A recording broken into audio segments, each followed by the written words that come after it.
श्रीगुरुभ्यो नमः। वागीशाद्या सुमनसः सर्वार्थानामुपक्रमे यं नत्वा कृतकृत्या स्युः तं नमामि गजाननं।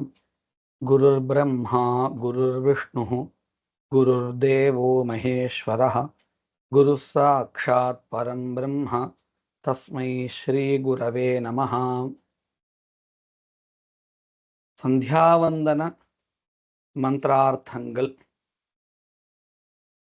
அதுல நாம ஆச்சமனம் வரையில் பார்த்திருக்கோம்.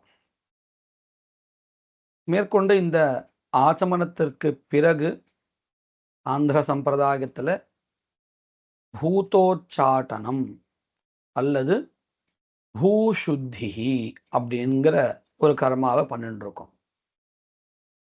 இங்க சொல்லக்கூடிய ஸ்லோகம் என்னது அப்படின்னு கேட்டா, உத்திஷ்டந்து பூத பிசாச்சாக ஏதே பூமி பாரகாக ஏதேஷாம் அவிரோதேன பிரம்ம கர்ம சமாரபே அப்படிங்கிறத இந்த ஸ்லோகத்தை சொல்லிட்டு இருக்கோம். இந்த ஸ்லோகத்துடைய அர்த்தம் என்னது அப்படின்னு கேட்டா, பூத பிசாச்சாக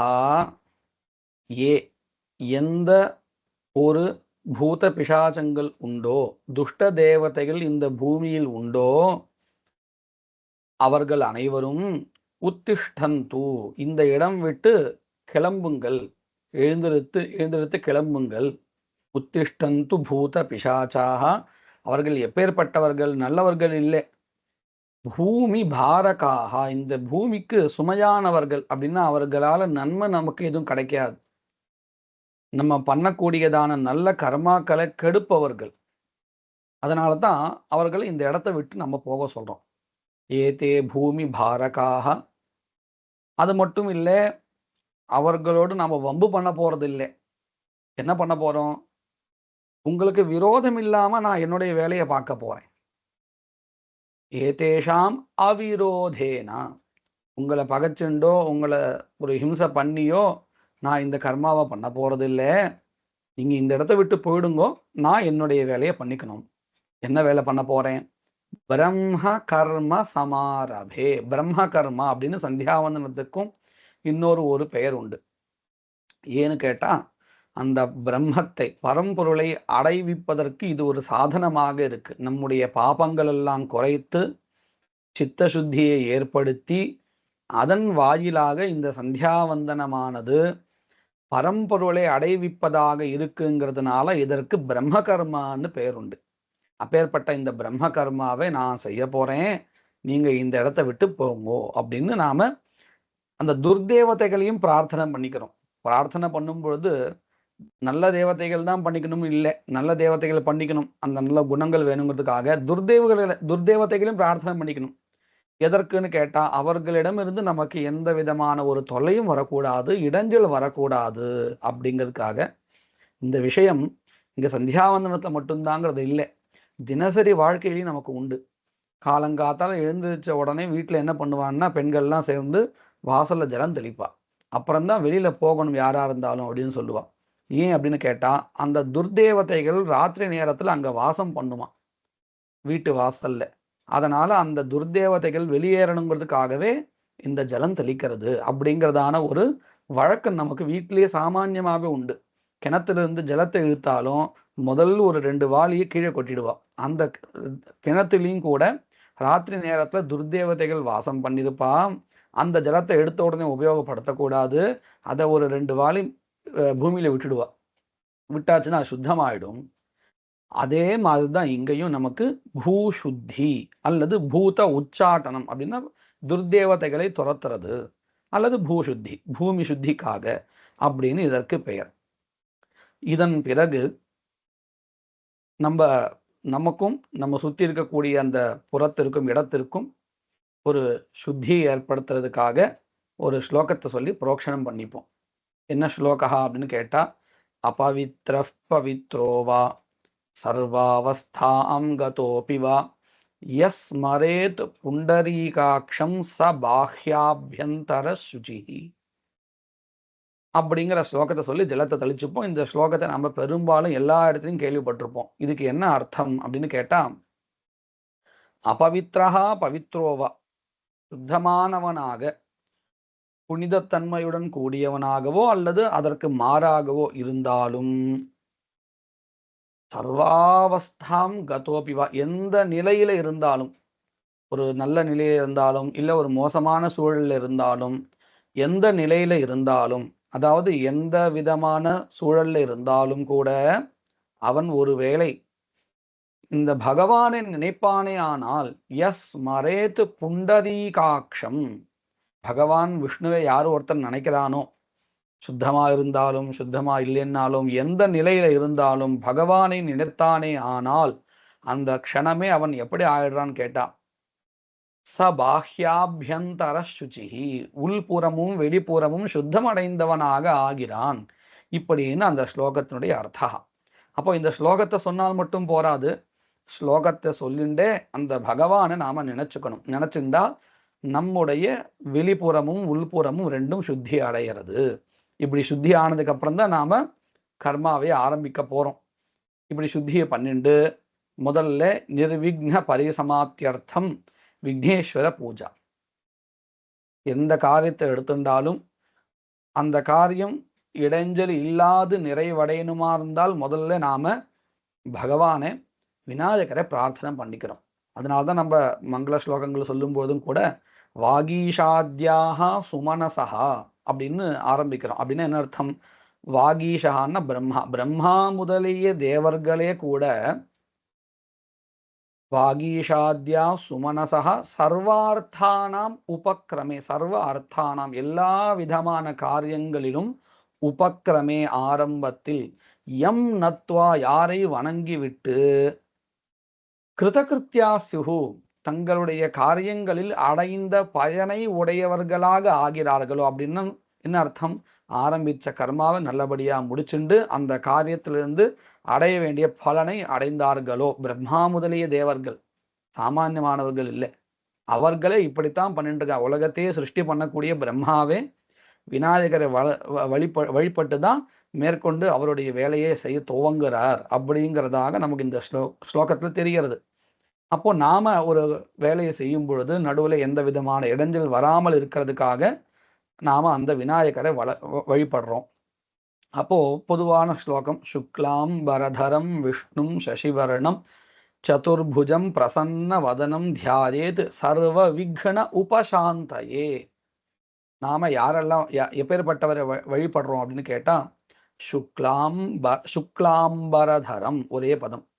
சுக்லம்னா வெண்மை, வெண்மையாக இருக்கக்கூடிய பட்டை அம்பரம் வஸ்திரமாக கொண்டவரை, வெண்ணிற பட்டை ஆடையாக கொண்டவரை சுக்லாம்பரதரம் விஷ்ணும், எல்லா இடத்திலும் வியாபித்து இருக்கக்கூடியவரை, சசிவர்ணம் வெண்மையான நிறத்தை கொண்டவரை சசிவர்ணம், சதுர்புஜம் நான்கு கரத்தானை நான்கு கைகளை கொண்டவரை, பிரசன்ன வதனம் ரொம்ப ஒரு சந்தோஷமான முகத்தை உடையவர் அப்படிங்கிறதுனால பிரசன்ன வதனம், வதனம்னா முகம்னு அர்த்தம், பிரசன்னம்னா நமக்கு தெரியும் சந்தோஷமான, ஒரு பார்த்தாலே ஒரு நமக்கு பிளசன்ட் ஏற்படக்கூடியதான ஒரு முகம், அப்பேற்பட்டவரை பிரசன்ன வதனம் தியாயேத் தியானிக்கிறேன், தியானிக்க வேண்டும்.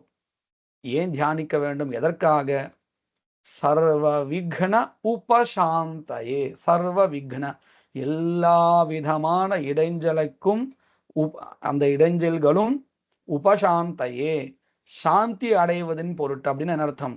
அந்த இடைஞ்சல்கள் எல்லாமே போவதற்கு, நாசம் அடைவதற்கு, அதன் பொருட்டு நான் இப்பேற்பட்டவரை, வெண்மை ஆடையை உடுத்தியவரை, எல்லா இடத்திலும் வியாபித்து இருப்பவரை, வெண்மை நிறத்தை உடையவரை, நான்கு கரங்களை கொண்டவரை நான் வணங்குகிறேன் அப்படின்னு நாம பிரார்த்தனை பண்ணிக்கிறோம். எதற்காக அப்படிங்கிறதும் அந்த ஸ்லோகத்திலே சொல்லிட்டோம். சர்வ விக்ன உபசாந்தையே.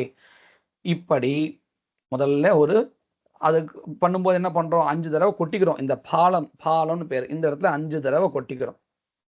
இப்படி 5 தடவை கொட்டிண்டு விக்னேஸ்வர பிரார்த்தனை பண்ணிண்டு மேற்கொண்டு நாம முதல்ல சந்தியாவந்தனத்துக்குரியதான சங்கல்பத்தை பண்ண போறோம். இந்த சங்கல்பங்கிறது அவசியம் எல்லா கர்மாக்களிலும் பண்ண வேண்டியதா இருக்கு. சங்கல்ப கர்ம மானசம் அப்படின்னு சொல்லியிருக்கு. சங்கல்பா அப்படின்னா என்னது அப்படின்னு கேட்டா, மனதுனால எதை நினைக்கிறோமோ அதுவும் ஒரு சங்கல்பா. அதை வாயால சொல்றோம் இல்லையா, நான் இதை பண்ண போறேன் அப்படின்னு, அதுவும் சங்கல்பா தான். அப்போ மனதுனால எதை நினைக்கிறோமோ அதை அப்படியே வெளியில சொல்றோம். நான் இன்னைக்கு இந்த நேரத்துல, இந்த காலத்துல, இந்த நட்சத்திரங்கள், திதிகள் இவைகளெல்லாம் கூடிய தினத்தில் அப்படின்னு சொல்றதுதான் வழக்கம்.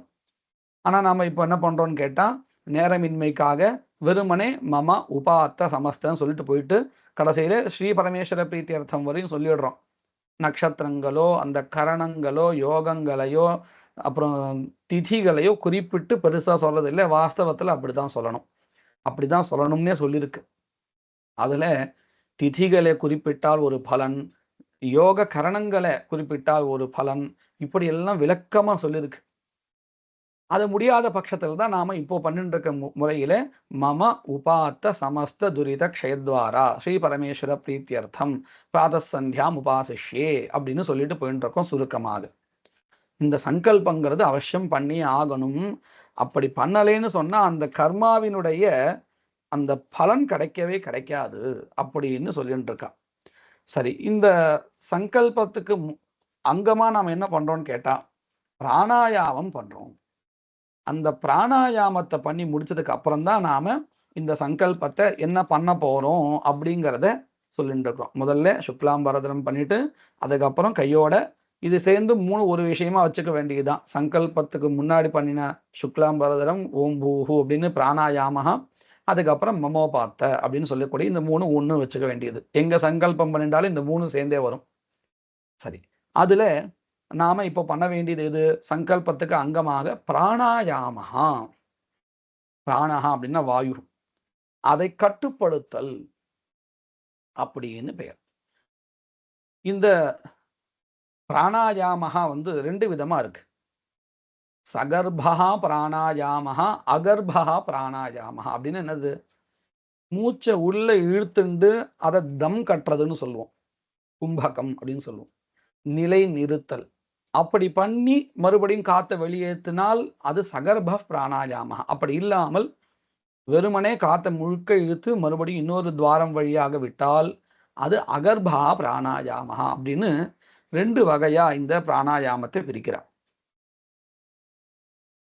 இந்த பிராணாயாமத்துல மொத்தம் 3 அம்சங்கள் சகர்ப்ப பிராணாயாமத்துல. அகர்ப்ப பிராணாயாமத்துல 2 தான் வரும். ஏன்னா நம்ம உள்ள நிறுத்த போறது இல்லை. அதுக்கெல்லாம் என்ன பெயர் அப்படின்னு கேட்டா, பூரக கும்பகோ ரேச்ச பிராணாயாம ஸ்திரிலக்ஷணா. பூரகா, கும்பகா, ரேச்சகா அப்படின்னு 3 விதமான நிலைகள் இந்த பிராணாயாமத்துல இருக்கு. இதுல பூரகான்னா என்னது? நாசிகா கிருஷ்ட உச்வாசா தமாத பூரக உச்சதே. மூக்கின் ஒரு வழியாக காத்த நல்லா உள்ள இழுக்கிறோம் இல்லையா, இதுக்கு பூரகான்னு பேரு. இந்த பதம் பார்த்தாலே நமக்கு தெரிஞ்சிடும். முழு நிரப்புவது அப்படின்னு அர்த்தம். காத்த நிரப்புறோம். எந்த இடத்துல? இந்த பை சரீரத்துல நிரப்புறோம், உள்ள கொண்டு சேர்க்கிறோம். அதுதான் பூரகா, நிரப்புதல். கும்பகா அப்படின்னா நிலை நிறுத்தல். கும்பகோ நிశ్చல சுவாசஹா அப்படின்னு அர்த்தம். சுவாசம் சலனமற்று வெளியும் போகாத உள்ளியும் வராத அப்படியே நிலை நிறுத்தல். இது கும்பகா அப்படின்னு பேர். ரேச்சகா அப்படின்னா வெளியேறுதல். இப்படி 3 விதமான நிலைகள் இந்த பிராணாயாமத்துல இருக்கு.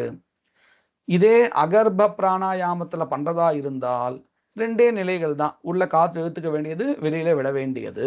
இப்படியாக இந்த பிராணாயாமத்துல 3 நிலைகள் இருக்குங்கிறத நாம தெரிஞ்சுக்கணும். இந்த பிராணாயாமத்துல இந்த சகர்ப்ப பிராணாயாமத்தை பண்ணும்போதும் சரி, அகர்ப்பத்தை பண்ணும்போதும் சரி, மந்திரம் சொல்ல வேண்டியதா இருக்கு. என்னென்ன மந்திரத்தை சொல்ல வேண்டியதா இருக்குன்னு கேட்டால், சவ்யாஹிருதிம் ச பிரணவாம் காயத்ரீம் சிரசாசா த்ரிஃப் படேத் ஆயத பிராணஹ பிராணாயாம சவுச்சதே. பிராணாயாமம்னா என்னது அப்படின்னு கேட்டா, சவ்யாஹிருதி. வியாகிருதின்னா பூஹு புவஹா சுவஹா அப்படின்னு வரிசையை மந்திரத்தை அர்த்தம் பார்க்கும்பொழுது நாம சொல்ல போறோம். அவைகளோடு சேர்ந்த ஓங்காரம் நீங்களே பார்த்துருக்கலாம். ஓம் பூ, வெறும் பூன்னு சொல்ல மாட்டோம், ஓம் அப்படின்னு ஒவ்வொன்றுத்துலையும் சேர்ப்போம். அதனால்தான் சவ்யாஹிருதிம் சப்ரணமாம் பிரணவாம்.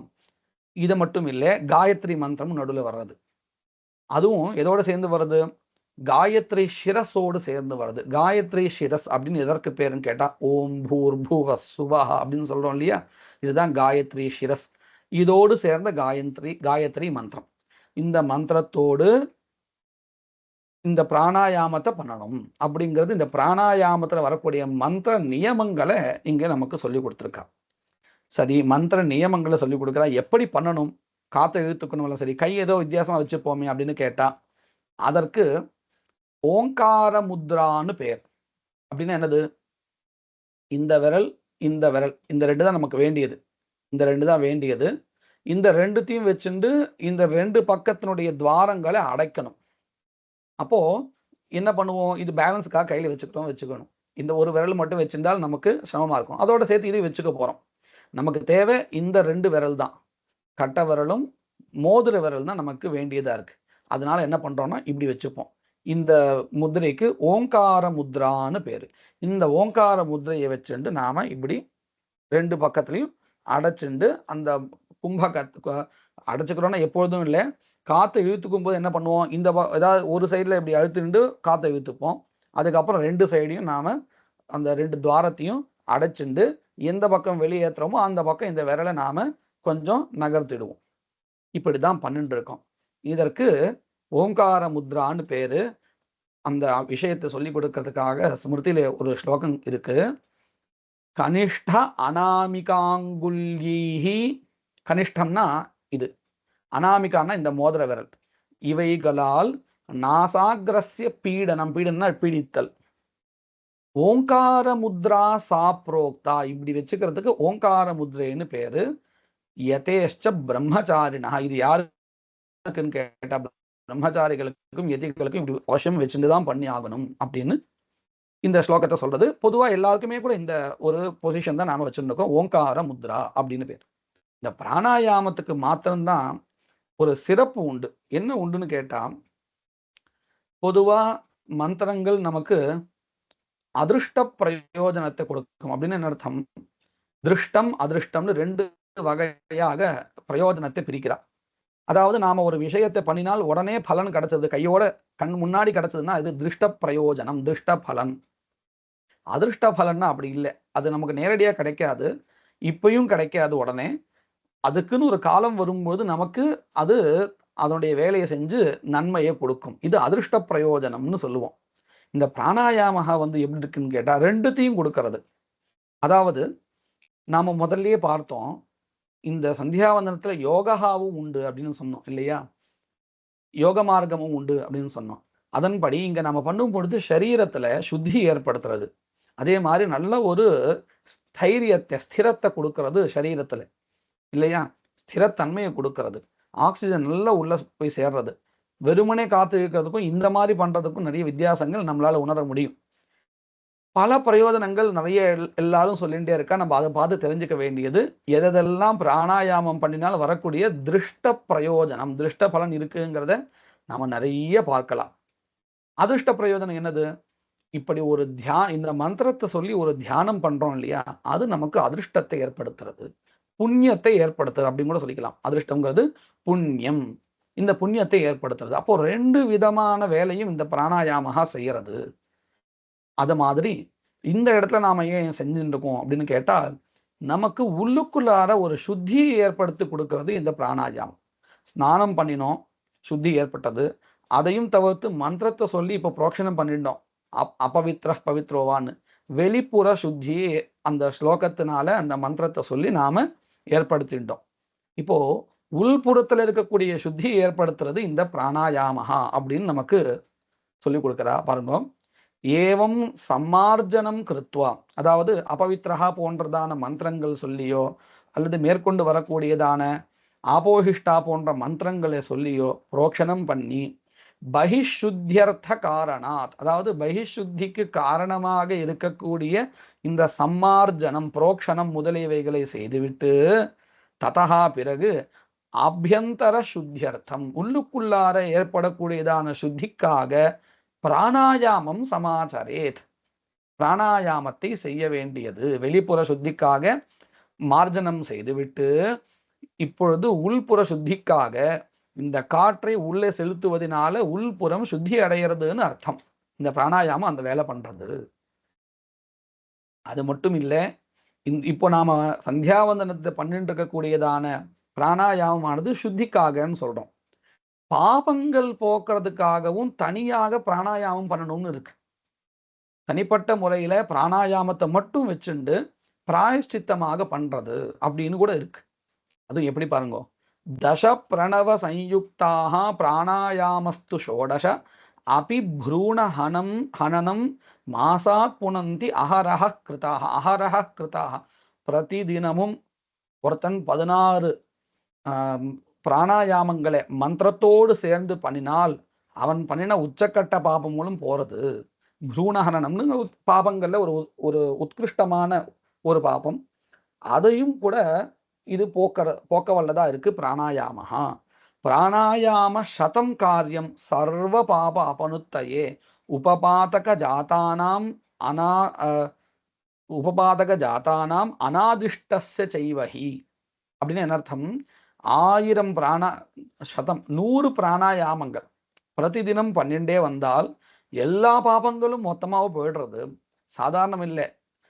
அதாவது நிர்தேசம் செய்யப்படாத சொல்லப்படாத பாபங்களும் போயிடுறது.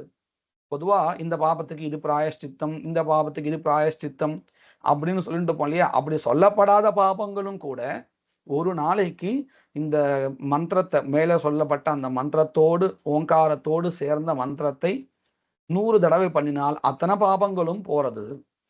அப்போ இந்த பிராணாயாமம் 2 வகையா நமக்கு உதவுறது. ஒன்று, திருஷ்டமாக நேரடியான பலத்தை நம்மளால அறிய முடிகிறதாகவும் இருக்கு, அப்பேற்பட்ட பலனையும் கொடுக்கிறது. அதிருஷ்டமான பலத்தையும் இந்த பிராணாயாமம் நமக்கு கொடுக்கிறது அப்படிங்கிறது நமக்கு நல்லா தெரிகிறது. இதை நம்ம பிரயோகத்திலே பார்க்கலாம். பிராயஷ்சித்தம் பிராணாயாம அப்படின்னு எந்த ஹோமத்தை பண்ணி முடிச்சாலும் கடைசியில இந்த பிராணாயாமத்தை ஒன்று பண்ணிடுவா. அந்த கர்மாவில ஏதாவது குறை ஏற்பட்டால் இந்த பிராணாயாமத்தினால அது போகட்டும்ங்கிற தாத்பரியத்தோடு பிராயஷ்சித்தம் பிராணாயாமஹா அப்படின்னு விதிக்கப்பட்டிருக்கு. அப்பேற்பட்ட உயர்ந்ததாக இந்த பிராணாயாமம் நமக்கு சொல்லப்பட்டிருக்கு. இது எத்தனை தடவை பண்ணணும் அப்படின்னு கேட்டா அதுக்கு ஒரு சின்ன ஒரு ஹிண்ட் மாதிரி ஒரு ஸ்லோகம் நமக்கு கொடுத்துருக்கான். சந்தியாதௌ அர்க்ய தானேச்ச பிராணாயாமம் ஏகமாச்சரேத் அந்யத்ரைவது கர்த்தவ்யா பிராணாயாமாஸ்திரயஸ்திரய அப்படின்னு என்ன அர்த்தம்? சந்தியாவந்தனத்துல நடுநடுவில் நம்ம சங்கல்பம் பண்ணிக்கிறோம் இல்லையா, அந்த எல்லா இடத்துலையும் அர்க்ய பிரதானத்திலையும் இந்த மாதிரி இடங்கள்லாம் ஒரு பிராணாயாமம் பண்ணினால் போதுமானது. அந்யத்திர மற்ற இடங்கள்ல குறைஞ்சது 3வது பண்ணணும். இந்த காயத்ரி மந்திரத்தை ஜபிக்கிறதுக்கு முன்னாடி பண்ணும் பொழுதோ இல்லை பிராணாயாமம் தனியா பண்ணணும்னு உட்கார்ந்தாலோ குறைஞ்சது 3வது பண்ணியே ஆகணும். அதுக்கு குறைஞ்சு பண்ணவே கூடாது. அப்போ ஒத்தையா பண்றதுங்கிறது இந்த மாதிரி சந்தியாவந்தன காலத்துல சங்கல்ப காலத்தை மட்டும்தான் அப்படின்னு தெரியாது. இப்பேற்பட்ட உயர்ந்ததா இருக்கு இந்த பிராணாயாமம். இப்போ இந்த பிராணாயாமத்தினுடைய மந்திரம் நம்ம ஒன்று சொன்னோம் இல்லையா, ஓம் பூ அப்படின்னு, அதனுடைய அர்த்தம் என்னது அப்படின்னு கேட்டா நமக்கு ரொம்ப உயர்ந்ததான அர்த்தமா இருக்கு. இந்த மந்திரமானது வாஸ்தவிகத்துல பரம்பொருளை பற்றி சொல்றதா இருக்கு. நாம பகவத்கீதையிலேயோ மற்ற எல்லா இடங்கள்லையும் படிச்சிருப்போம். சர்வபூதேஷு ஏனீகம் யஃப் பஷ்யதி சபண்டிதா அப்படின்லாம் சொல்லுவா. அப்படின்னு அர்த்தம், எல்லா பிராணிகள் இடத்திலும் அந்த பரம்பொருள் தான் இருக்குன்னு யாரு பார்க்கறானோ அவன்தான் பண்டிதன். எல்லா பிராணிகள் இடத்துலையும் பகவான் தான் எல்லா பிராணிகளாகவும் இருக்கார். பிராணிகள் கூட இல்லை, சேத்தனம் அச்சேதனம் எல்லா இடத்துலையும் இந்த பகவான் தான் இருக்கார் அப்படின்னு மொத்த உலகையும் பரம்பொருளாக யார் காண்கிறானோ அவன்தான் உண்மையான பண்டிதன் அப்படின்னு சொல்றா இல்லையா. அந்த ஒரு அர்த்தத்தை இந்த மந்திரம் கொடுக்கிறதா இருக்கு. எப்படின்னு பாருங்க. ஓம் பூஹு அப்படின்னு சொல்றோம் இல்லையா, இங்க நீங்க பார்த்தீங்கன்னா எல்லா இடத்துலையும் ஓம் ஓம் ஓம் அப்படின்னு சேர்ந்துட்டே இருக்கு. அது எதுக்காக? மரியாதைக்காகவா? இல்ல. இந்த ஓம் அப்படிங்கிறது பரம்பொருளை குறிக்கின்றதான ஒரு சொல், சப்தா. ஓமித்யேகாட்சரம் பிரம்மா அப்படின்னு வேதத்துல சொல்றோம் இல்லையா? ஓங்காரம் தான் பரம்பொருளை குறிக்கக்கூடியதான ஒரு சொல். இந்த ஓம்காரம் தான் மொத்த உலகமும். ஓமித்யேகாட்சரம் பிரம்மா ஓமிதி இதகும் சர்வம் அப்படின்னு வேதத்தை சொல்லிட்டு இருக்கோம். எல்லாம் சர்வம். சாமான்யமா சம்ஸ்கிருதத்துல ஒரு 2 பதங்கள் வச்சு நம்ம அர்த்தம் புரிஞ்சுக்கலாம். ஓமிதி இதம் சர்வம். இதம் இந்த உலகம் மொத்தம் ஓங்காரம் தான். அப்படின்னு என்ன அர்த்தம்? பரம்பொருள் தான் பரம்பொருளை சொல்லக்கூடிய ஓங்காரம். அதுதான் இந்த மொத்த உலகம்னு சொன்னா மொத்த உலகம் பரம்பொருள் தான் அர்த்தம். அதை குறிப்பிடறதுக்காகத்தான் நம்ம அந்த ஈரேழு லோகங்கள் அப்படின்னு சொல்லுவோம். ஊர்த்வ லோகங்கள் 7, மேல் லோகங்கள் 7, கீழ் லோகங்கள் 7. இப்படியாக 14 லோகங்கள் மொத்த உலகம் அப்படின்னு சொல்லிட்டு இருக்கோம் இல்லையா? அதுல இப்ப இந்த பூஹு புவஹா சுவஹா மகஹா ஜனஹா தபஹா அப்படிங்கிறது எல்லாமே இந்த மேல் 7 லோகங்களுக்கு உண்டான பெயர்கள். அதைத்தான் என்ன சொல்லிட்டு இருக்கு? பூஹு ஓம் பூஹு பூலோகமும் ஓங்காரம்தான். புவர் லோகமும் ஓங்காரம்தான். சுவர் லோகம் அதுவும் ஓங்காரம்தான். மகோலோகம் அதுவும் ஓங்காரம்தான். ஜனோலோகம் அதுவும் ஓங்காரம்தான். தபோலோகம் அதுவும் ஓங்காரம்தான். ஓம் சத்தியம் சத்தியலோகம் அதுவும் ஓங்காரம்தான். ஓங்காரமன்றி வேறு இல்லை 7 லோகங்களும். இப்போ மேலே இருக்கக்கூடியதான மேல் லோகங்கள் 7த்தையும் சொல்லியாச்சு. மேல் லோகங்கள் 7மே ஓங்காரங்கள் தான். அப்படின்னா ஓங்காரன பரம்பொருள் தான் அப்படிங்கிற அர்த்தம் நமக்கு கிடைச்சாச்சு. அப்போ கீழே 7 லோகங்கள் சொல்லணுமா இல்லையா? அது மந்திரத்தை இல்லையே அப்படின்னு கேட்டா அப்படி இல்லை. உபலக்ஷணம். இந்த உபலக்ஷணம் அப்படிங்கிறத நம்ம நல்லா மனசை வாங்கிக்கணும். போன தடவை நம்ம இந்த விஷயத்த சொல்லியிருந்தோம். மறுபடியும் புரிஞ்சுக்கிறதுக்காக இன்னும் கொஞ்சம் விளக்கமா சொல்றேன். ஒரு சின்ன உதாரணமா சொல்றேன். ஒரு குழந்தைகிட்ட அம்மா சொல்றா, இந்த பாருப்பா நான் மொட்டை மாடியில வடாங்காய வச்சிருக்கேன், காக்கா வந்து சாப்பிட்றாம பார்த்துக்கோ அப்படின்னு சொல்லிட்டு போறா. அந்த குழந்தைய ரொம்ப ஜாகிரதையா பார்த்துக்கிறான். ரொம்ப ஸ்ரத்தையா, வாஸ்தவிகத்துல ரொம்ப ஸ்ரத்தையா காக்கா வந்து கொத்தாம பார்த்துட்டே இருக்கான். ஒரு பூனை வருது, சாப்பிட்டுட்டு போயிடுது. அப்போ அம்மா வரா, அந்த குழந்தைகிட்ட கேட்குறா, ஏண்டா நான் உங்ககிட்ட சொன்னேனே இந்த வடாங்காய போட்டிருக்கேன் பார்த்துக்கோன்னு சொல்லி பூனை சாப்பிட்டுட்டே இருக்கு, நீ பார்த்துட்டே இருக்கியே அப்படின்னு கேட்டா, ஆமாம்மா நீ காக்கா தானே சாப்பிடக்கூடாதுன்னு சொன்னேன், பூனை தானே சாப்பிட்டுட்டு இருக்கு அப்படின்னு சொன்னா நம்ம என்ன சொல்லுவோம்? அப்படி இல்லப்பா, காக்காங்கிறது காக்காவை மட்டும் குறிக்கல, எதெல்லாம் இந்த வடான சாப்பிட்டுடுமோ, கெடுத்துடுமோ, வீணாக்கி விட்டுடுமோ அதெல்லாமே அந்த காக்காங்கிற ஒரு பொருள் குறிக்கிறது, அந்த ஒரு சொல் குறிக்கிறது அப்படின்னு சொல்லுவோமா இல்லையா? அப்போ காக்காங்கிற பதம் எதெல்லாம் குறிக்கிறதுன்னா அந்த பொருளை நாசம் பண்ணக்கூடிய அத்தனையும் குறிக்கிறது. அப்போ அதுதான் உபலட்சணம். காக்கா அப்படிங்கிற பதம் தான் இப்போ இந்த இடத்துல உபலட்சணம். இது புரியறதுக்காக நான் இப்படி சொன்னேன். அதை போல இங்கேயும் மேல இருக்கக்கூடியதான 7 லோகங்களை சொல்லக்கூடிய பதங்கள் சொல்லியாச்சுன்னா அதே பதங்கள் கீழே இருக்கக்கூடியதான 7 லோகங்களையும் குறிக்கிறது. அப்போ இந்த 7 பதங்கள் இருக்க பூஹு புவஹா அதெல்லாம் உபலட்சணம் அப்படின்னு எடுத்துக்கணும். இந்த உபலட்சணம்ங்கிறது பல இடங்கள்ல நமக்கு வரப்போறது. ஏன்னா மொத்த சந்தியாவந்தனத்திலையும் பரம்பொருளை குறிக்கிறதா இருக்குன்னு சொன்னா எல்லா இடத்துலையும் எல்லாத்தையும் சொல்லிட்டே இருக்க முடியாது. 2, 3 சொல்லிட்டு அதை போல மற்றவைகளை எடுத்துக்கொள்ள வேண்டியதுன்னு நாம உபலட்சணமா எடுத்துக்கணும். இப்பயும் அதே மாதிரிதான் இங்க 7 லோகங்கள் மேல் லோகங்கள் குறிப்பிடப்பட்டிருக்கு. அதை போல இவைகள் கீழ் 7 லோகங்களையும் குறிப்பிடப்படுறது அப்படிங்கிறதாக நாம புரிஞ்சுக்கணும். அப்போ இதுல இருந்து நமக்கு என்ன தெரிஞ்சதுன்னா மொத்த உலகம் ஓங்காரம் தான், அதாவது பரம்பொருள் தான். இதைத்தான் நாம ரொம்ப சாதாரணமா என்ன சொல்லிட்டு இருக்கோம்? தூணிலும் இருக்கிறான், துரும்பிலும் இருக்கிறான்னு சொல்லிட்டு இருக்கோம். இந்த ஒரு வசனத்தை அடிக்கடி கேள்விப்பட்டுவோம். இதனுடைய ஒரு சுருக்கமான வடிவம் தான் அது. சரி, இப்படி ஆயிடுது. நடுவுல நாம ஒரு மந்திரத்தை சேர்க்கிறோம். எந்த மந்திரத்தை சேர்க்கிறோம்? காயத்ரி மந்திரத்தை சேர்க்கிறோம். இந்த மந்திரத்தினுடைய அர்த்தம் என்னது அப்படின்னு கேட்டா, இது ஒரு ஸ்லோக வடிவில இருக்கு. ஸ்லோகம்னா செய்யுள். அதுல மீட்டர் கணக்கெல்லாம் உண்டு. சந்தஸ் 1வது எழுத்து இப்படி இருக்கணும், 5வது எழுத்து லகு குறிலா இருக்கணும், நெடிலா இருக்கணும், இப்படிலாம் நியமங்கள் உண்டு. அதனால நம்ம வாக்கியத்தை அமைக்கிறது போல வரிசையா அடுத்தடுத்து பதங்கள் அமைக்க மாட்டோம். புரியுற மாதிரியே ஒரே வரிசையில எப்படி நமக்கு புரியணுமோ அப்படி நம்ம வாக்கியத்தை அமைச்சுப்போம். ஆனா இங்க அப்படி அமைக்க மாட்டோம். தமிழ்லயும் சரி, மற்ற மொழிகளையும் சரி செய்யுள் எழுதும்பொழுது கொஞ்சம் முன்ன பின்ன தான் எழுதுவோம். அந்த மீட்டருக்கு ஏற்றபடி பதங்களை மாற்றி மாற்றி எழுதிப்போம்.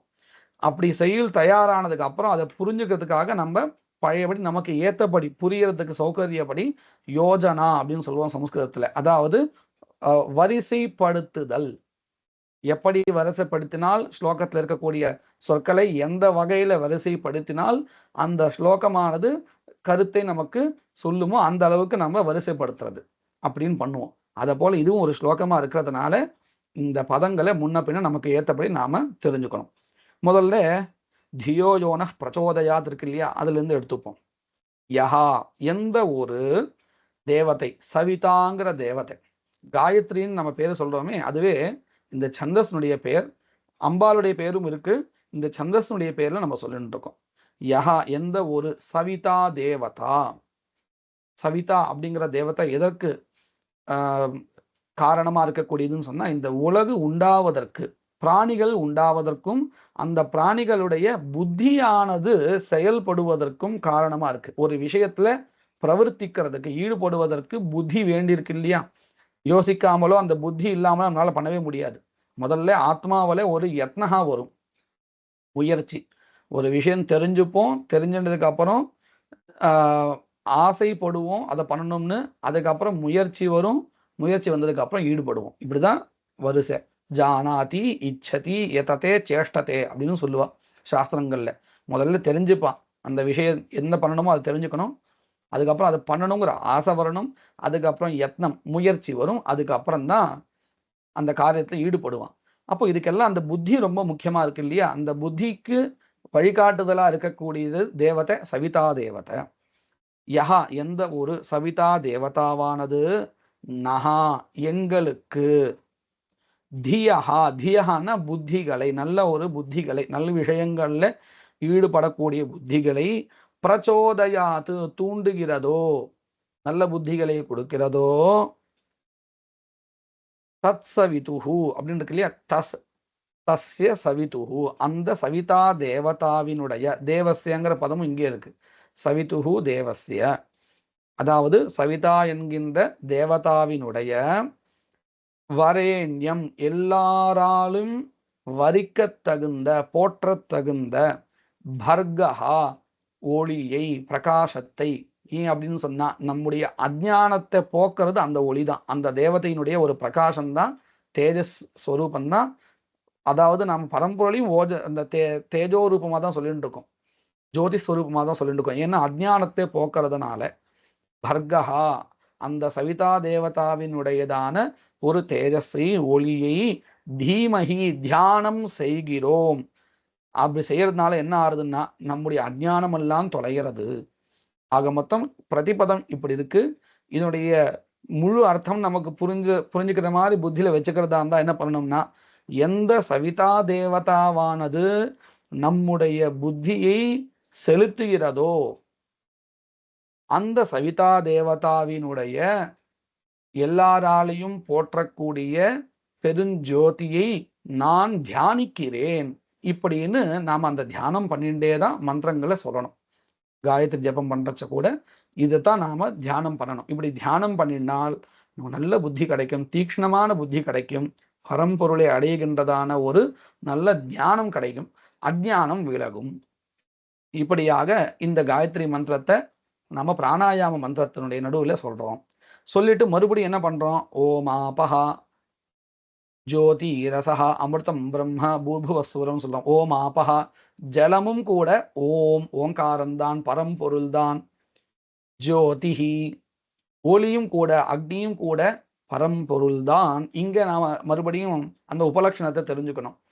5 பூதங்கள் இருக்கு இல்லையா, அந்த 5 பூதங்களையும் ஓங்காரந்தான் சொல்றதுக்காக 2 மட்டும் குறிப்பிடுறா.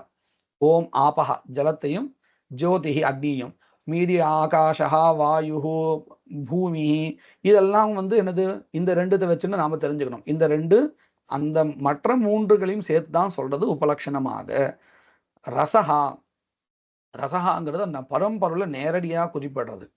அமிர்தம் அப்படிங்கிற பதமும் கூட பரம்பொருளை இதுவரையில் தனித்தனியா இது பிரம்மா, இது பிரம்மா, இது பரம்பொருள், இது பரம்பொருள்னு சொல்லிட்டு நேரடியா ரசஹா அப்படிங்கிற அந்த பதமும் அமிர்தங்கிற பதமும் பரம்பொருளையே நேராக குறிக்கிறது.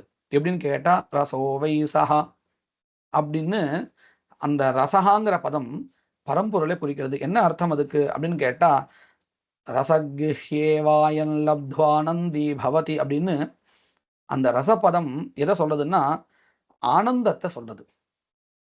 ஆனந்த வடிவமாய் இருக்கக்கூடிய பரம்பொருளை குறிக்கிறது.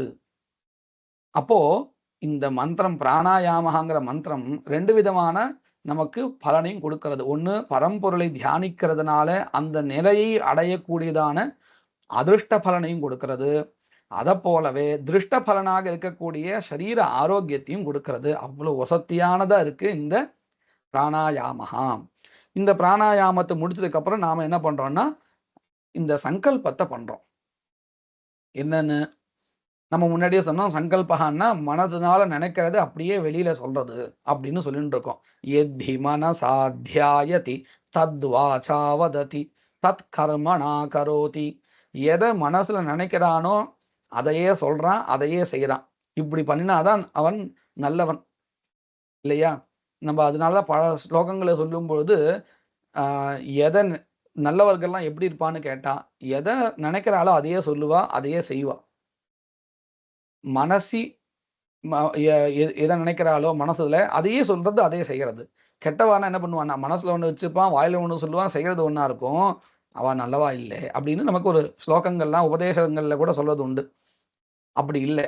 இந்த இடத்துல எப்படி இருக்கணும்? எத்தி மனசாத்தியாயதி தத் வாச்சா வரதி தத் கர்மனா கரோதி. அதைத்தான் நம்ம மனசுல நினைக்கிறது அப்படியே சொல்லிட்டு இருக்கோம். நான் இப்போ சந்தியாவந்தனத்தை பண்ண போறேன். அதுல நம்ம முன்னாடியே சொன்னபடி அந்த கால நிலைகள்லாம் குறிப்பிட்டு பண்ணணும். முடியாத பட்சத்துல நாம வெறுமனே மமோ பார்த்தேன்னு சொல்லிட்டு இருக்கோம். இதுலயும் நீங்க பார்த்தேன்னா தெரியும் என்ன சொல்றோம். மம தனிப்பதம் உபாத்த அப்படின்னு அர்த்தம். அந்த பதம் உபாத்த, உபாக்த இல்லைக்கு கிடையாது, உபாத்த சமஸ்த துரித க்ஷயத்வாரா அப்படின்னு வருது. என்ன அர்த்தம்? மம அப்படின்னா எனக்கு, உபாத்த சமஸ்த துரித அப்படிங்கிறது இன்னும் சொல்ல போனா மம தனி, உபாத்த சமஸ்த துரித க்ஷயத்வாரா அப்படின்னு ஒரே பதம். உபாத்தன அர்த்தம் அடையப்பட்ட, என்னால் சம்பாதிக்கப்பட்ட. என்னது இது சம்பாதிக்கப்பட்டது? துரிதம். உபாத்த சமஸ்த, சமஸ்தன மொத்தம், டோட்டலி. என்னால் சம்பாதிக்கப்பட்ட, அடையப்பட்ட, செய்யப்பட்ட எல்லா விதமான துரித பாபம் இல்லையா? மம என் தனி பதம் உபாத்த அடையப்பட்ட சமஸ்த எல்லா துரித பாபங்கள் அவைகளுடைய க்ஷயத்வாரா, அவைகள் குறைவதின் வழியாக, அவைகள் நாசம் அடைவதன் வழியாக செஞ்ச பாபங்கள்லாம் போனாலே நாம சுத்தமாயிடுவோம். அப்படி குறைவதின் துவாரா வழியாக என்ன பண்றோம் அப்படின்னு கேட்டா ஈஸ்வர பிரீத்தியர்த்தம், ஸ்ரீ பரமேஸ்வர பிரீத்தியர்த்தம் சந்தியாவந்தனம் கரிஷ்யே. இப்ப நான் பண்ண போறது எதுக்காகன்னு கேட்டா பண்ணினால் இந்த பாபங்கள்லாம் நமக்கு குறைஞ்சிடுறது. அதன் வழியாக நான் ஈஸ்வரனை பிரீத்தி அடைவிக்கிறேன். நான் ஒரு கர்மா பண்ண போறேன்னு சொன்னா எனக்கு இந்த பலன் வேணும், அந்த பலன் வேணும் அப்படித்தானே கேட்கணும். அதென்ன ஈஸ்வர பிரீத்தியை கேட்கறது அப்படின்னு கேட்டா நமக்கு இந்த பலன் வேணும், அந்த பலன் வேணும்னு கேட்டா அது மட்டும் தான் கிடைக்கும். அது விடுத்து நாம ஈஸ்வரனுடைய பிரீத்திக்காக, லோகக்ஷேமத்திற்காகன்னு சொல்றோமே, அது இதுதான். ஈஸ்வரனுடைய பிரீத்திக்காகன்னா ஈஸ்வரன் ஏதோ நம்ம பண்றதுனால சந்தோஷம் அடைவார், இல்லைன்னா கோபம் அடைவார். அந்த கோப தாபாதிகளுக்கெல்லாம் அப்பாற்பட்டவர். ஈஸ்வர பிரீத்திங்கிறதும் லோகக்ஷேமங்கிறது ரெண்டும் ஒண்ணு. அப்படி பண்ணினால் நாம நினைக்கிறதும் கிடைக்கும், அதை விட அதிகமாகவும் கிடைக்கும். சில சமயத்துல நாம யார்கிட்டயாவது உதவி கேட்கணும்னா நாமளா கேட்டா கொஞ்சம் குறைச்சலா கிடைச்சிடும். நம்ம கேட்காம நம்ம நிலையை புரிஞ்சுட்டு அவ கொடுத்தான்னா நம்ம கேட்கணும்னு நினைச்சதை விட அதிகமாக கொடுத்துடுவா. அந்த மாதிரி இந்த சந்தியாவந்தனத்திலும் கூட, எந்த கர்மாக்களிலும் கூட நாம நமக்கு இதுதான் வேணும், அதுதான் வேணும் சங்கல்பம் பண்ணிட்டா கூட கொஞ்சம் குறைச்சலா கிடைக்கும். ஆனா ஈஸ்வர பிரீத்தியை வச்சுட்டு நாம பண்ணினால் நமக்கு அதை விட அதிகமான ஒரு வஸ்துக்களே கிடைச்சிடும். வஸ்துக்கள்னு சொல்றோம், அதை விட அதிகமான நல்ல நிலை கிடைக்கும்னு நாம வச்சுக்கணும். ஏன்னு கேட்டா சாஸ்திர கிரந்தங்கள்ல சொல்லும் பொழுது ஈஸ்வரார்ப்பண புத்தியா கிரியமானேது நிஸ்ரேயச ஹேதுஹு அப்படின்னு சொல்றான். அப்படின்னு என்ன அர்த்தம்? ஒரு கர்மாவை நீ பலனை எதிர்பார்க்காமல் ஈஸ்வர அர்ப்பண புத்தியா, ஈஸ்வரனுக்காக இந்த கர்மாவை பண்ணிட்டு இந்த பலன் எல்லாத்தையும் நான் விட்டுடுறேன் அப்படின்னு நினைச்சுன்னு நீ பண்ணால், அப்போ அந்த கர்மாவானது நிஸ்ரேயச ஹேதுஹு, மோட்சத்திற்கு வழிவகை பண்றது அப்படிங்கிறதாக அவ்வளவு வசதியான ஒரு பலனை கிடைக்கிறதாக சொல்றா. இதைத்தான் பகவத்கீதையிலையும் நாம் அடிக்கடி பார்த்துன்னுப்போம். சர்வத சம்புளுதோதகம் அப்படிங்கிற பதத்தை உபயோகப்படுத்தி சொல்வார். அதாவது நாம பலன்ல ஆசை வச்சுக்காம ஒரு கர்மாவை பண்ணினால் எல்லா பலனும் கொடுக்கக்கூடியதா அது மாறிடும் அப்படின்னு சொல்லுவா. அதெல்லாம் மனசை வச்சிருந்தா கர்மண்யேவாதிகாரஸ்தே மாபலேஷு கதாச்சனங்கிறதெல்லாம் கூட நம்ம பார்த்துட்டு இருக்கோம். அதைத்தான் நம்ம பிரதிதினம் சந்தியாவந்தனத்துல பண்ணிட்டு இருக்கோம். அப்போ சந்தியாவந்தனம் எப்பேற்பட்ட உயரிய கருத்துக்களை கொண்டதா இருக்குன்னு நாம புரிஞ்சுக்கணும். இப்படியாக சங்கல்பம் பண்ணிட்டு அடுத்தாப்புல நாம மார்ஜனம் அப்படிங்கிறத பண்றோம். மார்ஜனம்னா சுத்திப்படுத்துதல். ஜலத்தை வச்சுட்டு நாம சுத்திப்படுத்துறோம். என்ன பண்றோம் அதுல அப்படின்னு கேட்டால், இதை நாம அந்தந்த இடத்துல நம்ம பண்றக்கூடிய இடத்தை வச்சுட்டு நம்ம முடிவு பண்ணிக்கணும். அதாவது ஒரு நதியில பண்றோம், ஒரு தடாகத்துல பண்றதா இருந்தால் இடது கையால அந்த ஜலத்தை தொட்டுக்கணும், வலது கையால புரோக்ஷனம் பண்ணிக்கணும். அப்படி புரோக்ஷனம் பண்ணும் பொழுது பவித்திரத்தை வச்சுட்டு புரோக்ஷனம் பண்ணணும் இருக்கு. அப்படி இல்லாத பட்சத்துல மோதிர விரலை வச்சுட்டு புரோக்ஷனம் பண்றது உண்டு. பிரம்ம தீர்த்தம்னு சொல்லுவோம். அது மோதிர விரல்தாங்கிறதுல இந்த இடம். இதை வச்சுன்னு நம்ம புரோக்ஷனம் பண்ணிக்க வேண்டியது. தடாகத்திலேயோ நதியிலையோ இருந்தால் இடது கையால் அந்த ஜலத்தை தொட்டுண்டு வலது கையால் புரோக்ஷனம் பண்ணணும். இதே நம்ம வீட்டில் பண்ணுறதா இருந்தால் உத்திரணியோ எந்த பாத்திரமோ வச்சுருக்கோமோ இடது கையால் வச்சுட்டு வலது கையால் அந்த ஜலத்தை எடுத்து புரோக்ஷனம் பண்ணிக்கணும். அதற்கு மார்ஜனம்னு பேர். அப்படி பண்ணுறதுக்கு முன்னாடி நம்ம என்ன பண்ணுறோன்னு கேட்டால் ஜலத்தில் ஓங்காரத்தை எழுதுறது உண்டு. ஓம் அப்படின்னு எழுதுறது உண்டு. எழுதி அதை தொட்டு ஜலத்தை புரோக்ஷனம் பண்ணிப்போம்.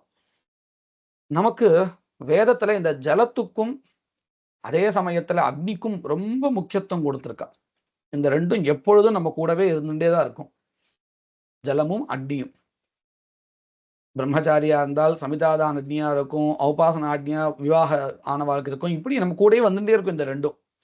இன்னும் வசத்தியா சொல்லியிருக்கு வேதத்துல, ஆபோ வை சர்வா தேவதா ஆஹா, அக்னி சர்வா தேவதா ஆஹா, பிராமண சர்வா தேவதா ஆஹா அப்படிங்கிறதெல்லாம் இந்த மூணு இடத்துல சொல்லியிருக்கு. அதாவது 3 விஷயங்கள் 3 இடத்துல வந்திருக்கு. இந்த ஜலம் இருக்கே, இது எல்லா தேவதையின் ஸ்வரூபமாக இருக்கு. அதே மாதிரி அக்னி, அதே மாதிரி வேதம் பயின்று அந்த வேதத்தின்படி நடக்கிற எந்த பிராமணன் உண்டோ அவனிடத்திலையும் எல்லா தேவதையும் அவன் இந்த எல்லா தேவதையுடைய ஸ்வரூபமா இருக்கான் அப்படிங்கிறதாக நமக்கு வேதத்தை சொல்லப்படுறது. அப்போ ஜலம் எல்லா தேவதையினுடைய ஒரு இருப்பிடமா இருக்குன்னு நமக்கு தெரிகிறது. அதனால்தான் வேதத்துல கூட ஆபோ தேவீரக்ரே புவோ அக்ரே குவோக்ர இமை யஜ்ஞன்னயதான்னு ஒரு மந்திரம் போயிட்டே இருக்கும். அதுல நமக்கு தேவையானது அக்ரே புவஹா அக்ரே குவஹா அப்படின்னு 2 பதங்கள் வேதத்துல பயன்படுத்துறா ஜலத்தை சொல்றதுக்கு. என்னதுன்னு கேட்டா, உலகத்துல சுவாமியால படைக்கப்பட்ட பதார்த்தங்கள்ல நம்மளை புனிதமாக்குறதுக்குன்னு சில பதார்த்தங்கள் இருக்கு. தர்பைகள், ஜலம், வாயு, அக்னி போன்றவைகள் நம்மளை புனிதப்படுத்தக்கூடிய பதார்த்தங்கள். அதுல முதன்மையானது எதுன்னு கேட்டா அக்ரே புவஹா. புவஹான்னா பவித்திரமாக்குகின்ற பொருட்கள்ல அக்ரே முதன்மையானதா இருக்கான் எது? ஜலம். அக்ரே குவஹா நம்மளை நல்வழிப்படுத்துறதுக்கும் நம்முடைய மனசை சந்தோஷமா வச்சுக்கிறதுக்கும் பல வஸ்துக்கள் இருக்கு.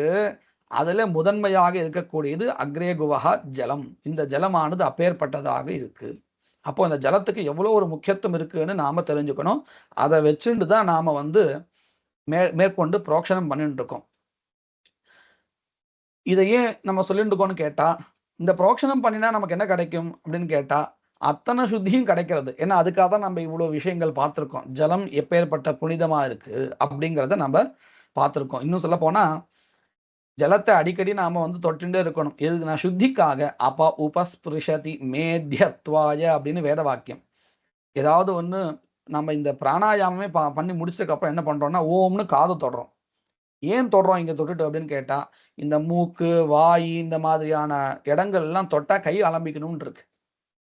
அப்படி கை அலம்பிக்கிறதுக்கு நமக்கு முடியாத பட்சத்துல ஜலத்தை தொடணுங்கிறதுக்காக இந்த அபௌபஸ்பிருஷதி மேத்யத்வாய மூக்கு கை எல்லாம் சொன்னா கையை எடுத்துன்னு தொடச்சுக்கணும். அப்படி தொடக்க முடியாத பட்சத்துல நாம காதை தொட்டுக்கணும்னு இருக்கு. ஏன்னு கேட்டா இந்த காதுல தான் நமக்கு கங்கை இருக்கிறதாக ஒரு ஐதிஹ்யம்.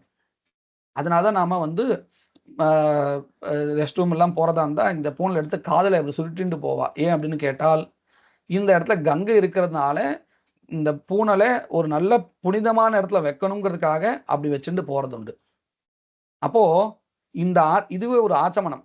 பிராணாயாமம் முடிஞ்சதுக்கு அப்புறம் நாம கை இப்படி எடுத்து வச்சுக்கிறோம் இல்லையா, இது ஒரு ஆச்சமனம். இதுக்கு ஸ்ரோத்ராச்சமனம் அப்படின்னு பேரு. அதுக்காக நம்ம எல்லா இடத்தையும் இதே பண்ண முடியாது. எங்க நம்மளால ஜலம் தொட்டு பண்ண முடியல, கை அலம்பிக்க முடியலன்னா அப்ப காது தொட்டுண்டால் அது சுத்தி அடைகிறது அப்படின்னு அர்த்தம். ஸ்ரோத்ராச்சமனம். சில விஷயங்களுக்கு கை அலம்புகிறதுன்னா அலம்பிந்து தான் ஆகணும். எல்லாத்துக்கும் ஒரே மாதிரி சொல்ல முடியாது இல்லையா? நமக்கே கூட கையில ஏதோ ஒரு சின்னதா தொடக்கூடாது, தொட்டுட்டோம்னா அது ஒன்றும் நமக்கு இடைஞ்சல் ஏற்படாம அப்படியே கை காலை தொடச்சுன்னு போயிடுவோம். இதே அலம்ப வேண்டிய அளவுக்கு அது ஒரு தொடக்கூடாத வஸ்துவா தான் கை அலம்புவோம் கண்டிப்பா. அதுக்காக தொட்டுன்னு போக மாட்டோம். அப்போ அந்தந்த இடத்துக்கும் பொருளுக்கும் ஏற்றபடி நம்ம அதை மாத்திக்கிறோம். அதை போலதான் இங்கேயும் மூக்க தொட்டிருக்கோம், கை அலம்பணும். அதனாலதான் நம்ம பார்த்துக்கலாம் அப உபஸ்பிருஷ்ய அப்படின்னு சொல்லிட்டே இருப்போம். அது ஒரு இன்ஸ்ட்ரக்ஷன். அபஹா ஜலத்தை உபஸ்பிருஷ்ய தொட்டு விட்டு அப்படின்னு அர்த்தம். அத போல இது எங்கிருந்து கிடைச்சதுன்னு கேட்டா நாம் பார்த்தோம் இல்லையா வேதத்துல, அப்போ உபஸ்பிருஷதி மேத்தியத்வாயன்னா சுத்திக்காக ஜலத்தை தொட்டுக்க வேண்டியது. அப்படி தொட முடியாத பட்சத்துல நாம ஸ்ரோத்ராச்சமனம் பண்ணிட்டு இருக்கோம். இந்த ஸ்ரோத்ராச்சமனம் பண்றதுனால நமக்கு சுத்தி ஏற்படுறது.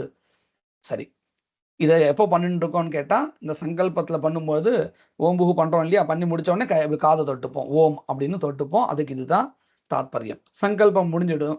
சங்கல்பத்தினால என்ன நமக்கு கிடைக்கிறது அப்படின்னு கேட்டால் பாப விமோச்சனம் கிடைக்கிறது. ஏதாவத் ஆஹைன விமுக்தோ பவத்தின்னு வேதம் சொல்லி கொடுக்கிறது. அப்படின்னு என்ன அர்த்தம்? இந்த சங்கல்பம் பண்ணிக்கிறதுனாலேயே அவனுக்கு பாபம் போறது.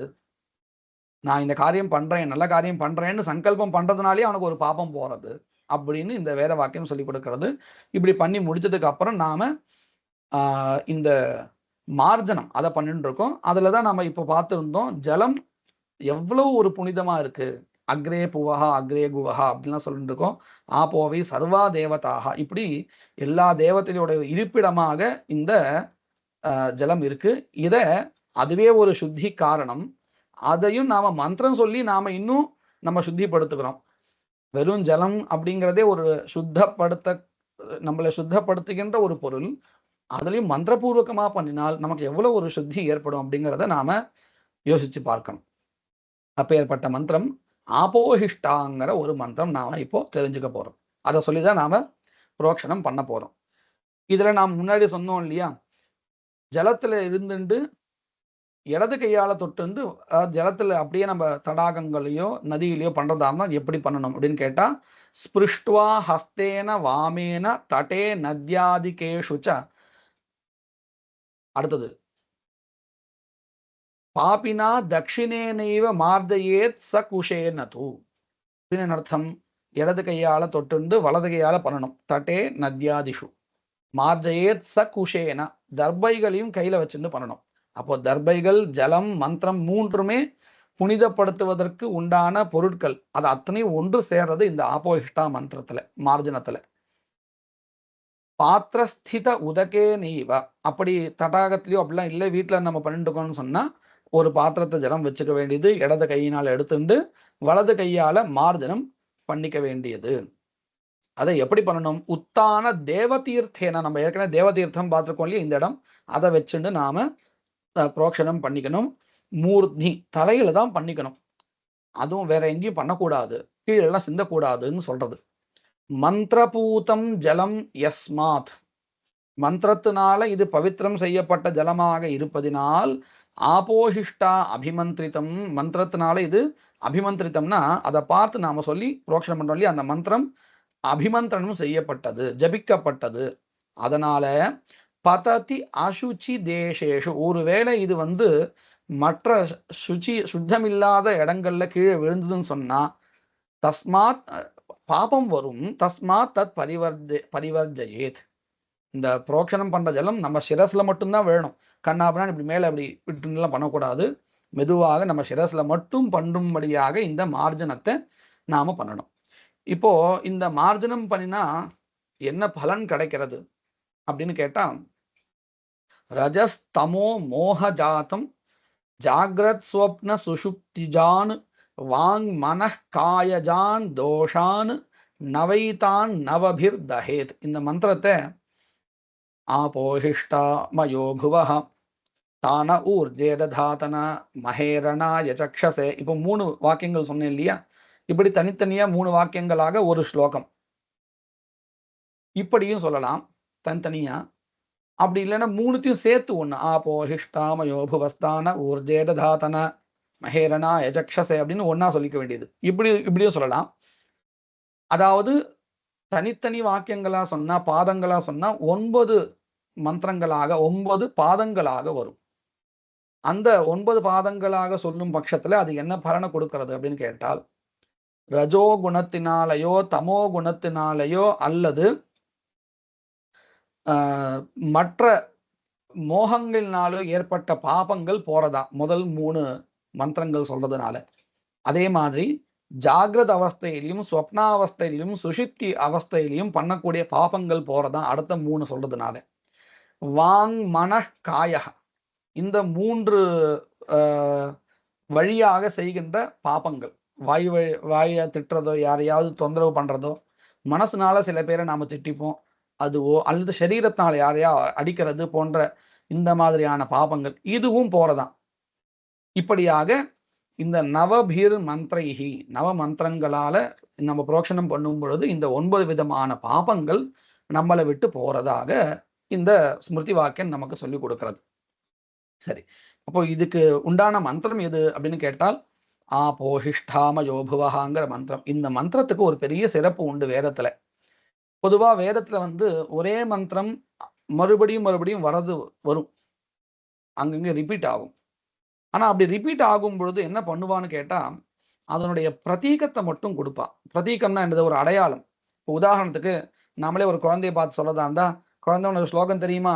சுக்லாம் பரதரம் அப்படிங்கிற ஸ்லோகத்தை சொல்லு அப்படின்னு சொல்லுவோம். அதாவது ஸ்லோகத்தை முழுக்க சொல்ல மாட்டோம், ஒரு அடையாளமாக முதல் ஒரு அம்சத்தை மட்டும் காமிச்சு இதை சொல்லுன்னு சொல்லுவோம். இதுக்கு பிரதீகம்னு பேர். இப்படிதான் வேதத்துல பல மந்திரங்கள் என்ன பண்ணப்படும் கேட்டால், ஒரே இடத்துல ஒரு இடத்துல முழுக்க படிக்கப்பட்டிருக்கும், அதே மந்திரம் வேற இடத்துல மறுபடியும் வருமா இருந்தால் அதனுடைய பிரதீகம் மட்டும்தான் கொடுப்பா. ஆனா இந்த ஆபோஹிஷ்டா மந்திரம் இருக்க, எதிர்வேதத்துல நான் அந்த வேதத்தை சேர்ந்தவன், அதை படிச்சவங்கிறதுனால எனக்கு அதுல தான் தெரியறது. அதுல 4 இடத்துல வந்திருக்கு. ஒரே மந்திரம் முழுக்க, எங்கேயும் பிரதீகம் மட்டும் இல்லை, முழுக்க 4 மந்திரங்களும் முழுக்க வந்திருக்கு. ஆபோஹிஷ்டான்னு ஆரம்பிச்சு கடைசி வரையில இருக்கிற மாதிரி பிரதீகமே இல்லாம முழு மந்திரமாகவே 4 இடங்கள்ல படிக்கப்பட்டிருக்கு. இந்த மாதிரி வேற மந்திரம் அங்க இல்லை. அப்போ ஒரு மந்திரத்தை மற்ற மந்திரங்களை போல திரும்ப சொல்லும் பொழுது பிரதீகம் இல்லாம முழுசா 4 இடத்த சொல்லியிருக்கான்னா, அந்த மந்திரத்தை எந்த அளவுக்கு உயர்வா நினைச்சுக்கிறதா இருந்தால் வேதத்திலேயே அப்படி சொல்லியிருப்பா அப்படிங்கிறது நமக்கு தெரியறது இல்லையா? அந்த அளவுக்கு உயர்வான ஒரு மந்திரம் இது. இந்த மந்திரத்துக்கு என்ன அர்த்தம்னு பார்க்கலாம். ஆபோஹிஷ்டா மயோ புவஹா. என்ன அர்த்தம் இதுக்கு? ஹே ஆபஹா, சம்போதன பிரதமான்னு சொல்லுவோம், விழி வேற்றுமை. ஹே ஜல தேவதையே, நீங்க இந்த ஜலம் அப்படிங்கிறது பொதுவா எல்லா பாஷையிலுமே சரி பகுவச்சனத்துல தான் இருக்கும், பன்மையில தான் இருக்கும். நீர், நீன்னு இருக்காது, நீர் அப்படின்னு தான் இருக்கும். சமஸ்கிருதத்தையும் அப்படிதான், ஆபஹாங்கிறது பகுவச்சனம், ப்ளூரல்ல இருக்கும். ஹே ஜல தேவதைகளே, நீங்கள் மயோபுவஹாஸ்த. மயோபுவஹா அப்படின்னா, புவஹான்னா பூமி, பூமின்னா இருப்பிடம். எதனுடைய இருப்பிடமா இருக்க நீங்க அப்படின்னு கேட்டா, மயஹா, மயஹான்னா சுகம். ஹே ஜலங்களே, நீங்கள் சுகத்தினுடைய இருப்பிடமாக இருக்கிறீர்கள். இருக்கிறீர்கள். அதுவும் எப்படி? அவசியம், கண்டிப்பாக நீங்க ஜலங்கள் சுகத்தினுடைய ஆசிரியமாக இருக்கிறீர்கள். அந்த அவசியம் அப்படிங்கிற சொல்ற பதம் எதுன்னா ஹி. ஆபோ ஹி. ஹின்னா அவசியம், கண்டிப்பாக நீங்கள் சுகத்தினுடைய ஒரு இருப்பிடமாக இருக்கிறீர்கள்.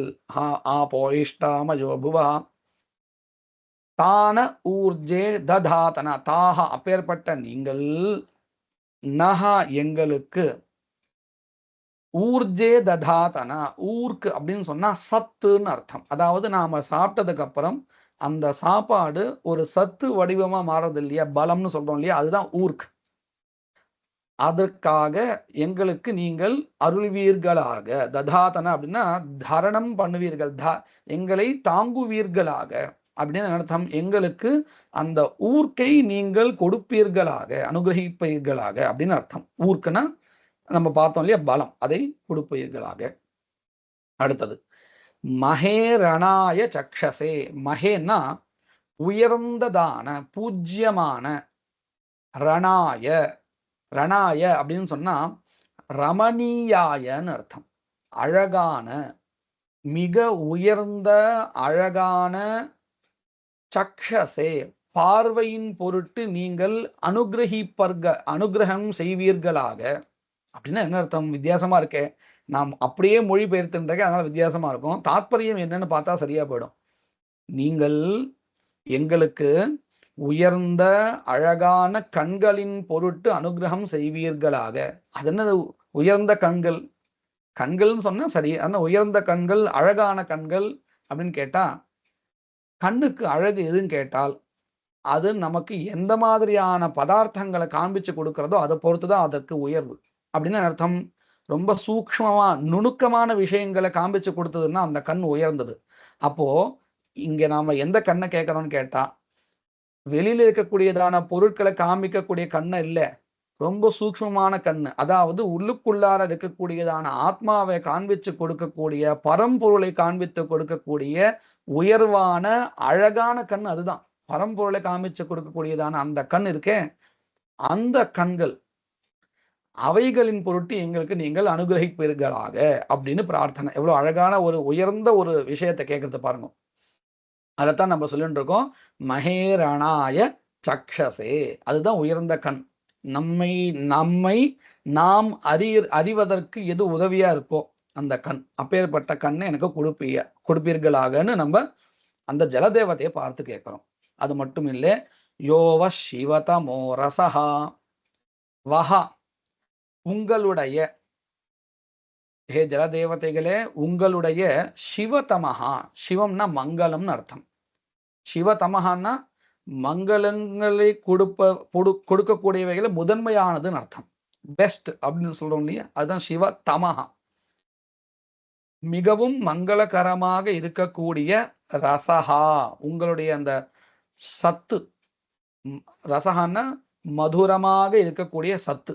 ஜலத்துல இருக்கக்கூடிய ஒரு சக்தி எது உண்டோ, சத்து, அது எங்களுக்கு இருக்கட்டும். அந்த ரசமானது எங்களுக்கு வந்து சேரட்டும்னு அர்த்தம். தஸ்ய பாஜயத நஹா, அந்த ரசமானது, ரசத்திற்கு பாத்திரமாக இங்கு இந்த லோகத்தில், தஸ்ய அப்படின்னு சொன்னா அந்த ரசத்தினுடைய பாஜயத அப்படின்னா பாத்திரமாக எங்களை, நகா எங்களை ஆக்கு அப்படின்னு பிரார்த்தனை. அதாவது உன்னிடத்துல இருக்கக்கூடிய மிகவும் பலத்தை கொடுக்கக்கூடிய, மங்களத்தை கொடுக்கக்கூடிய ரசகா எந்த ஒரு சத்து உண்டோ அதற்கு எங்களை பாத்திரமாக ஆக்கு. பாத்திரமாக ஆக்குன்னு சொன்னா அவைகளை எங்களுக்கு கொடுன்னு அர்த்தம். எதை போல? அதுக்கு ஒரு உவமை இங்க காமிக்கிறா. அதாவது உங்களுடைய ரசத்தை எங்களுக்கு கொடுன்னு சொல்றோம் இல்லையா, எதை போல கொடுக்கணும் அப்படின்னு கேட்டா, உஷதீரிவ மாதரஹா. மாதரஹா அம்மாக்கள் எப்படி தங்களுடைய குழந்தைக்கு தன்னிடத்தில் இருக்கக்கூடியதான அந்த சத்தை, பால் அப்படிங்கிறதான சத்தை ரொம்ப விருப்பத்தோடு அந்த குழந்தைகிட்ட கொண்டு சேர்ப்பாலோ அத போல, மாதரஹா இவ, அம்மாக்களை போல, உஷதீஹி மாதரஹா இவ. அதுவும் உஷத்தின்னா வசகாந்தோ தாத்து. இதுக்காக இதை சொல்ல வேண்டியது இருக்குன்னா, அம்மாக்கள் குழந்தைக்கு எப்படி கொடுப்பாள்னா ஈர்க்கப்பட்டு கொடுப்பாளாம். தானா வந்து இந்த குழந்தை நல்லா வளரணும், நல்லா வளரணும் அப்படிங்கிற ஒரு பிரியத்தோட கொடுப்பா. ஏதோ இருக்கு கொடுக்குறேன் அப்படின்னு இல்லை. உஷதீஹி மாதரஹா இவ, எப்படி வசப்பட்டு, குழந்தைகளுக்கு வசப்பட்டு அம்மாவானவள் தன் இடத்துல இருக்கக்கூடியதான அந்த ரசத்தை குழந்தைக்கு ஊட்டி சத்தை கொடுத்து வளர்ப்பாலோ அதை போல நீங்க ஜலங்களே, தேவதைகளே, நீங்க உங்ககிட்ட இருக்கக்கூடியதான அந்த ரசத்தை, அந்த அமிர்தத்தை எங்களுக்கு கொடுத்து அந்த ரசத்திற்கு பாத்திரங்களாக எங்களை ஆக்குங்கள் அப்படின்னு பிரார்த்தனை. உஷதீரி வமாதரஹ. அடுத்தது தஸ்மா அரங்கமாமவஹ. இந்த இடத்துல அறம்னு ஒரு பதம். அறம்னா நிதராம் அப்படின்னு அர்த்தம். எப்பொழுதும் உங்களை, வஹான்னா உங்களை, தஸ்மை பாபக்ஷயத்திற்காக. நம்ம ஏற்கனவே சொன்னோம், ஜலம் வந்து பாபக்ஷயம் பண்றக்கூடிய பதார்த்தங்கள்ல முதன்மையானதுன்னு சொன்னோம். இப்போ அதுதான் பிரார்த்தனை பண்றோம். முதல் 2 மந்திரங்கள்ல வெவ்வேறு பிரார்த்தனை பண்ணோம். இப்போ 3வது என்ன பண்ணிட்டு இருக்கோம் அப்படின்னு கேட்டா, நிதர உங்களை எப்பொழுதும், அறம்னா எப்பொழுதும், வஹா உங்களை, கமாம வந்து அடைகிறோம். நாங்க உங்களை வந்து அடைகிறோம். எதற்காக அப்படின்னு கேட்டா, தஸ்மை பாபக்ஷயாய, எங்கள் பாபங்கள் போய் புனிதமாக நாங்க ஆகணும். அதற்காக எப்பொழுதும் நாங்க உங்களை வந்து சரண அடைஞ்சுட்டே இருக்கோம். தஸ்மா அரங்கமாமவஹ யஸ்ய க்ஷயாய ஜின்வதா. அப்ப இப்படி நாங்க உங்களை வந்து அடையிறோமே, நீங்க என்ன பண்ணணும்னு கேட்டா, அந்த பாபக்ஷயத்திற்காக பாபக்ஷயத்தை உண்டு பண்ணி எங்களை ஜின்வதா பிரீத்தி அடைவீங்கள், எங்களை நீங்க சந்தோஷப்படுத்துங்க. எப்படி? எங்களுடைய பாபங்கள் எல்லாம் போக்கி, பாபக்ஷயா யஸ்ய க்ஷயாய, நாங்க எந்த காரணத்துக்காக உங்ககிட்ட வந்தோமோ அந்த பாபங்களுடைய நாசம் செய்து எங்களை ஜின்வதா பிரீத்தி அடைய செய்யுங்கள், எங்களை திருப்திப்படுத்துங்கன்னு நம்ம யாரை பார்த்து கேட்கிறோம்? அந்த ஜலத்தை பார்த்து கேட்கிறோம். அடுத்தது ஆபோ ஜனயதாச்சனா. அது மட்டும் போராது, நீங்கள் என்ன பண்ணணும் அப்படின்னு கேட்டா, இந்த புத்திரன் போன்ற வம்ச அபிவிருத்தியை பண்றதுக்கு எங்களை தகுதி உடையவர்களாக ஆக்கி எங்களை சந்தோஷப்படுத்துங்கள். ஆபஹா, ஹே ஜலதேவதைகளே, நகா எங்களை, ஜனயதா, ஜனயதன அர்த்தம் பிள்ளை பேரை உற்பத்தி செய்பவர்களாக எங்களை ஆக்குங்கள். இப்படியாக நம்ம அந்த ஜலதேவதைகளை பிரார்த்தனை பண்ணிட்டு இருக்கோம். இப்படி சொல்லி ஒவ்வொரு மந்திரத்துக்கும் நாம புரோக்ஷனம் பண்ணிட்டே இருக்கோம். இதுல இந்த மந்திரங்களுடைய அர்த்தம் நம்ம பார்க்கிறோமே, எல்லாமே வேத பாஷ்யத்துல இருந்து நான் சொல்லிட்டு இருக்கேன். தாத்பரியம் நமக்கு பல விதமா எழுதலாம். ஆனா வேத பாஷ்யத்துல எப்படி இருக்கோ அதை அப்படியே நம்ம இங்க எடுத்துட்டு இருக்கோம். இதுல நமக்கு பிரதிபதார்த்தம் புரியலன்னா கூட ஒரு தாத்பரியம் சொல்றோம் இல்லையா, இந்த மந்திரத்தினால இந்த அர்த்தம் சொல்லப்படுதுன்னு, அதை மனசுல வாங்கிட்டு நாம அனுஷ்டானம் பண்ணும் பொழுது அந்த மந்திரத்தை அனுசந்தானம் பண்ணிட்டு உள் வாங்கிட்டே நாம அந்த மந்திரங்களை சொன்னோம்னு சொன்னா அந்த மந்திரங்களுடைய பலன் அவசியம் நமக்கு அதிகமாகவே கிடைக்கும். வெறுமனே மந்திரம் சொன்னாலும் கிடைக்குமா இருந்தாலும் கூட அந்த பொருள் உணர்ந்து அந்த எவ்வளவு உயர்வான அர்த்தங்கள் இருக்கு இல்லையா, அதை ரசிச்சுட்டே நாம பண்ணினோம்னு சொன்னா கண்டிப்பாக நமக்கு ஸ்ரேயஸ் கிடைக்கும். மேற்கொண்டு வரக்கூடிய மந்திரங்களுடைய அர்த்தத்தை அடுத்தடுத்த பதிவுல நாம பார்க்கலாம். பாகீஷாத்யா சுமனசஹ சர்வார்த்தானாமுபக்ரமே யம் நத்வா கிருதகிருத்யா ஸ்யுஹு தம் நமாமி கஜானனம். குருர் பிரம்மா குருர் விஷ்ணு குருர்தேவோ மகேஸ்வரः குருः சாக்ஷாத் பரம் பிரம்ம தஸ்மை ஸ்ரீ குரவே நமः.